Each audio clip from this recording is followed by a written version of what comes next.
ikaw ba'y nag-a-apply ng financial assistance from SSS dahil nawalan ka ng trabaho ngayong pandemic crisis and you want to apply for DOLE Certification as they require in SSS?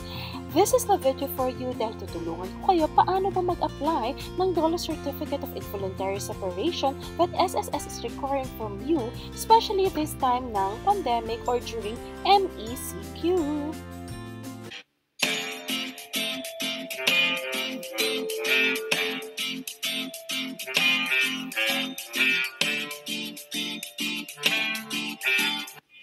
Welcome to Jamie Iris TV channel para sa pang-araw-araw na helpful at relevant information na makakatulong sa inyo bilang Pinoy, OFWs, mga balikbayan at mga Pinoy or travelers na naninirahan sa ibang bansa na nais ma-update sa kaganapan dito sa Pilipinas. Inaanyayahan ko kayo, please subscribe to my channel and please click that button so that every time I have a new video ay ma-update kayo at malalaman ninyo.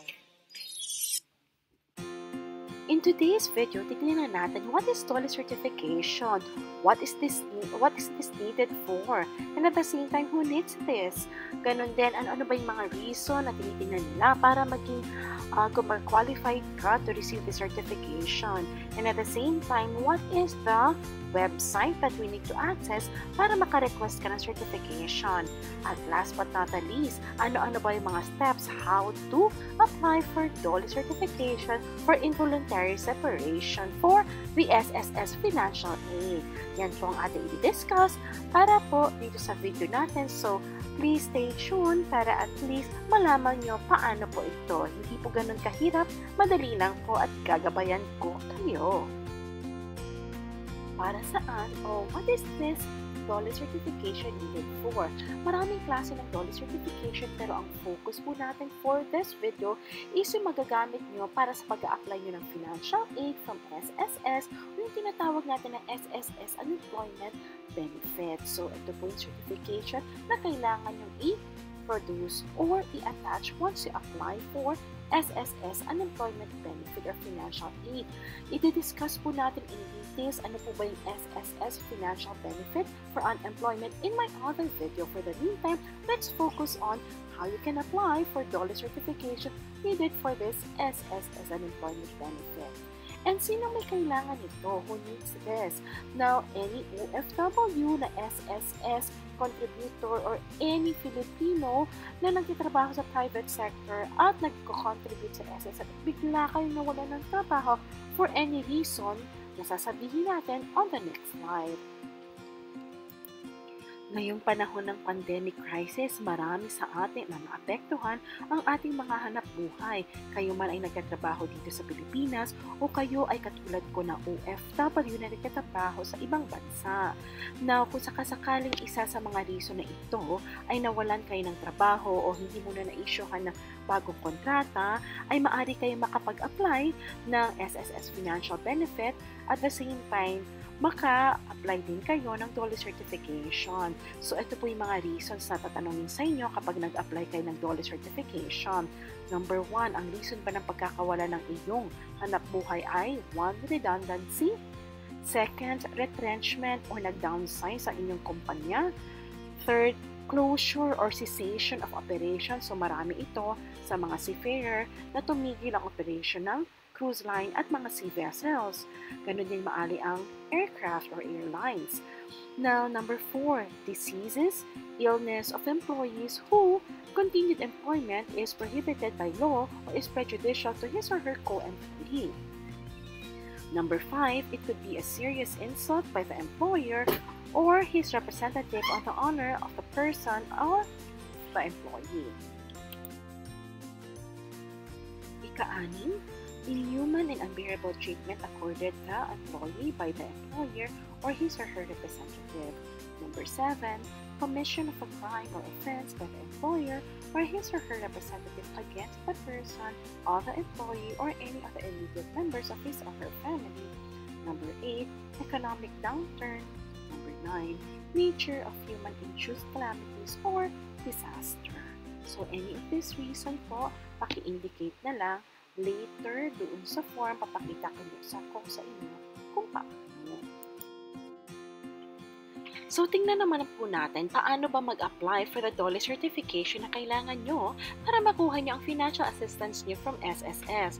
During the normal days or tinatawag natin na hindi mahigpit ang community quarantine, you have to visit the nearest DOLE offices. Pero ngayong patuloy tumataas ang number ng COVID cases at tumaas din po ang level ng ating community quarantine, ngayon pwedeng na po natin ma-access ito online, which is a great news for all of us. At pwede nyo po ito i-access sa kanya-kanyang respective DOLE offices website. Opo, narinig niyo po ako. So, ang bawat lugar po sa atin ay merong DOLE offices website. So, ang isi-share ko po sa inyo, dalawang website lang po so that you can have an idea. So, one is for NCR and the other one is where I stay or where I live, and that is Calabarzon or sa Region 4A. But then again, everything that I'll share here can be applicable for your Region 2. So, pupunta lang po kayo dun sa website ng inyong region. So, para po sa National Capital Region, you just have to simply type http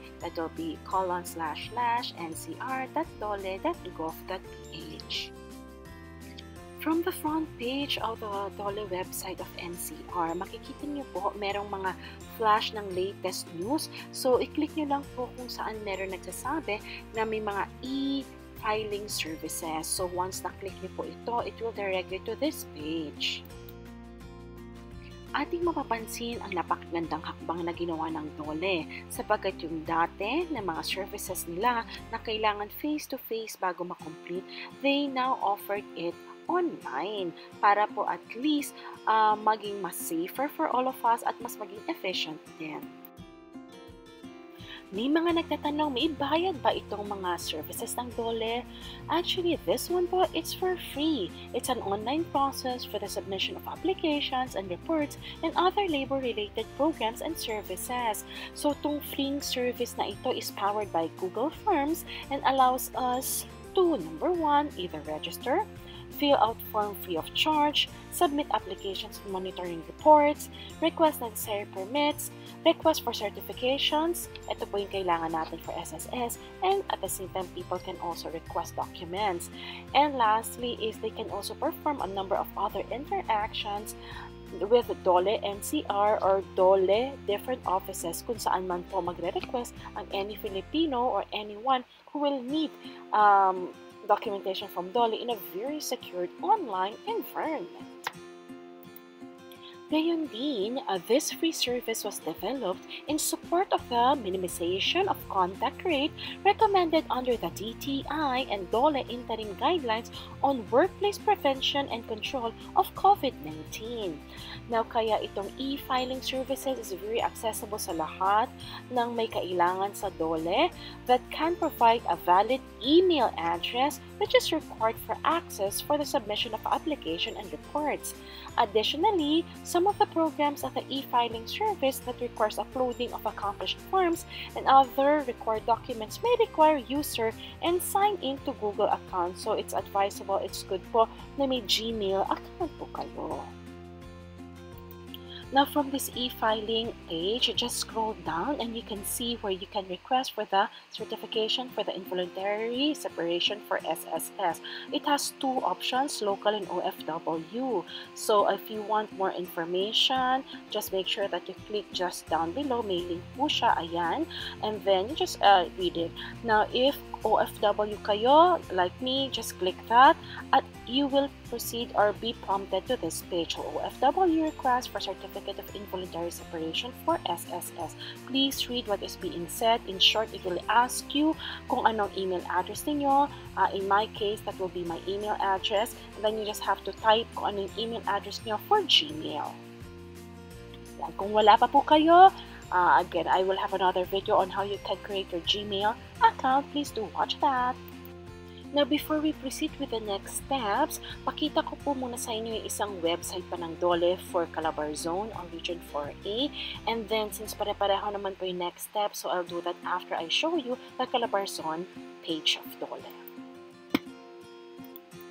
Katulad ng nabanggit ko kanina, so depende kung saan po tayo nakatira sa Pilipinas, then that's the DOLE office or website that we have to request from. So in my case, I'm from Calabarzon or Region 4A. So dito po ako sa http again //calabarzon.dole.gov.ph. And again, meron lang konting differences when it comes to paano nila finormat yung filing services nila, pero ganun din po matatagpuan nyo lang po ito dun po sa pinaka front portion or dun sa latest news. Just click it and then you will be prompted to that e-filing services. So ito po yung sa region 4A.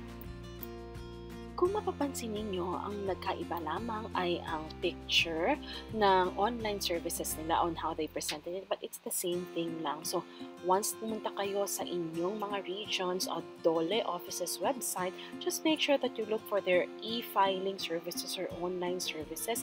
At ito rin po yun, it will be the same. So, just click it and you will be prompted to that page. Now, for Calabarzon, this is how we will be doing it. So, it serves the same purpose po. So for DOLE 4A, this wants to ensure the safety of all clients and employees. DOLE 4A adopted the new normal scheme, which some of our services requires to process through online. Now they also have developed online services with the help of Google Forms, and it will allow you or us as clients to register and to comply with the necessary requirements to complete the transactions as ordered under the Labor Code. Katulad din ng ginawa natin sa DOLE website ng NCR. So same thing here from the online services page, just scroll down. And para sa Calabarzon 4A, makikita nyo sa pang-apat, ito po yung request for certificate for involuntary separation for SSS. All you have to do is just click it. And it will prompt you to the same page katulad po nung ginawa natin kanina. So simulan na po natin. So regardless what region po tayo, galing NCR man po or other provinces, pare-pareho naman po yung steps. So let us do this all together. So once you click that request, so you will be prompted to this page just like what I've shown you earlier. Regardless kung ano man pong region or province tayo, make sure na may Gmail account po tayo, and then you just simply have to enter your email address. And if you are accessing it from the laptop that you're using, katulad ko, biglang lumalabas na po yung email address ko doon. Kahit na lumabas ng email address nyo above, so just make sure you still enter your email address like what I have done for sa email address box. And then after that, you just simply have to click next and it will prompt you to the next page.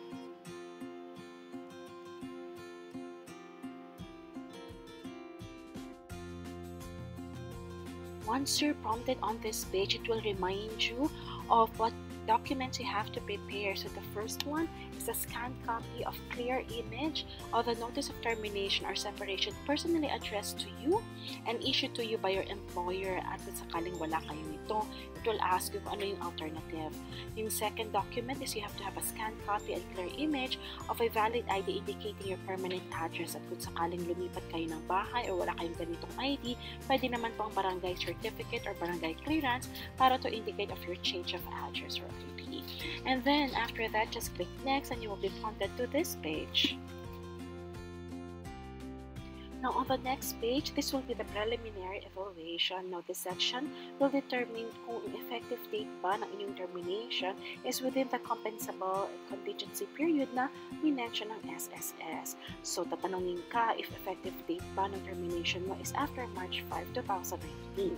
And if ano po man yung sagot nyo, so if it is yes, it will prompt you to the next page. So just click it. So, ano man po yung sagot niyo. So, if it's yes, and then it will prompt you dun sa kasunod na page na.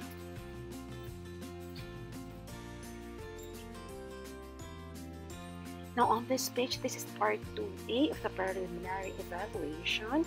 Now, you will be asked, are you a resident of, in my case, this is Calabarzon, so Cavite, Laguna, Batangas, Rizal, or Quezon. And since I live, of course, in Calabarzon, I click yes. And in your case, just click it wherever you are staying. And then after that, they will congratulate you that you have passed the preliminary evaluation and that you can proceed to the next page. So just click next. Now on this page, this will ask you more information like your full name, your age, your sex, and other information na basic for you. So please just indicate that. Make sure yung sa pangalan ay in-indicate niyo po katulad ng sinabi po nila. So that will be last name, first name, and then just your middle initial. Yan po. And then complete the rest of the information they're asking from you. Just scroll down and you will see the information they will need from you. And they will also indicate paano ba nila gusto nyo i-indicate yung information ninyo. So, from your address, kung house number lang po ba to, street, barangay, and then city and municipality, and then province as well. Makikita po naman ninyo na may asterisk na red, so it means mandatory to be completed. Yan po. So, yan po yung page na ito. Well, you have to enter your details. So after checking everything is correct, just make sure that you click next and you will be prompted to the next page. Now once you're prompted on the next page, you will be asked to upload your scanned copy or clear image of your valid ID indicating your permanent address.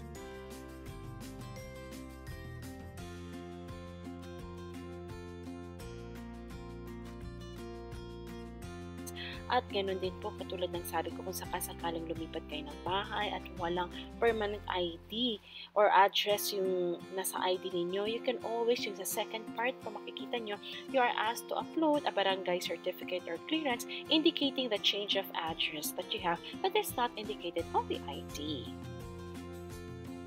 The next part is all about your employment details at ano yung type of employment, kung OFW ka ba, local or kasambahay, and then sino yung previous employer mo, and then date that you were hired. So just please indicate that as well. It will also ask you for the date of separation, reason of separation. So may mga option po tayo dyan kung ano po yung reason ng separation ninyo, and then address of your previous employer. So, give lang po yung details. So, for the date, just make sure that just choose from the drop-down menu ng calendar. So, napakadali naman po. And then, ganun din sa reason why natanggal sa trabaho or nawala ng trabaho. So, pili na lang po kayo. It usually for the seafarers, ayan, closure or cessation of operation. And kung sakasakaling hindi naman po yung reason for you, you can just choose from any of this. And then after that, just complete the details of regarding the address of the previous employer. So from house, city, then the province. And after that, just simply click next so that you can proceed. Wow, we're almost there, almost done, everyone. So for this page, it will ask you, do you have a scanned copy or a clear image of the notice of termination or separation personally addressed or issued to you by your employer? So if your answer is yes, please click yes and then click next.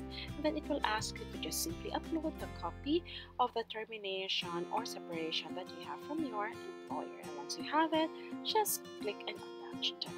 And once you attach it, just click next. And sabi ko nga sa inyo, kung sakaling wala kayo, may another option. So you click no, and then it will prompt you. And once you click yes, so it will prompt you to this page wherein it's the certification. So may mga sinasabi po ito para po sa atin. So before you click submit.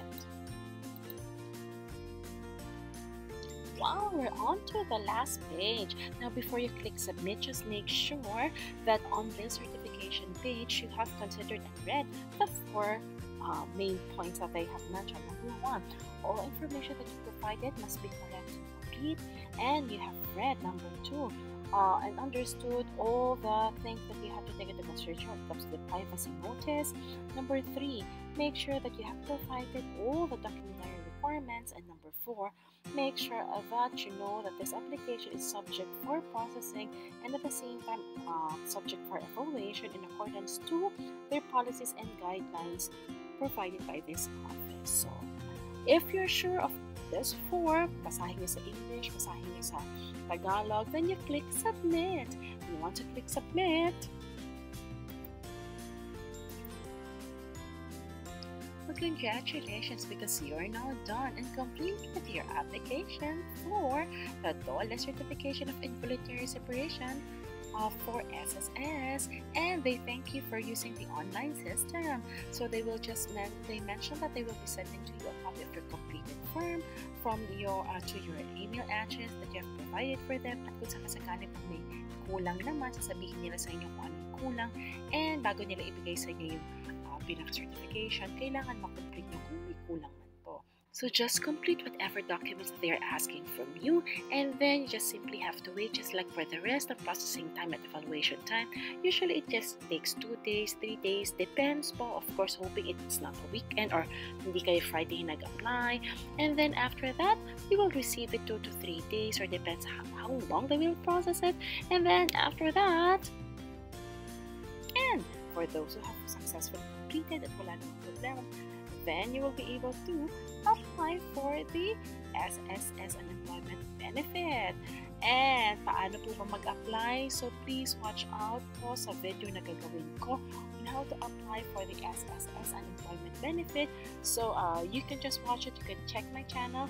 If nakandun na po siya, then it means I'm done with it. At if wala pa po sa channel ko by the time na tinignan po ninyo, it means that I'm in the process of doing it, kasi po piniprepare ko na po ito para sa inyo, kasi nais ko po makatulong sa inyo na maka-apply po kayo ng financial assistance katulad ko. Sabay-sabay po tayo makatanggap ng financial assistance from SSS. So looking forward po na makatulong po ito sa atin, especially in this time of pandemic crisis na alam ko po naapektuhan ang ating pangkabuhayan at ang ating mga kinikita o trabaho. And sige po, basta watch my channel because I have other things in store for you. Naka-line up na po yan para po mabigyan po ng assistance or paano ba tayo magkakaroon ng extra financial assistance. So with that po, God bless you and thank you for watching my channel. So once again, before we end today, I want to invite you to please subscribe to my channel so that you can get updated for helpful and relevant information that I will share through my videos. At for those who had subscribed, maraming salamat po.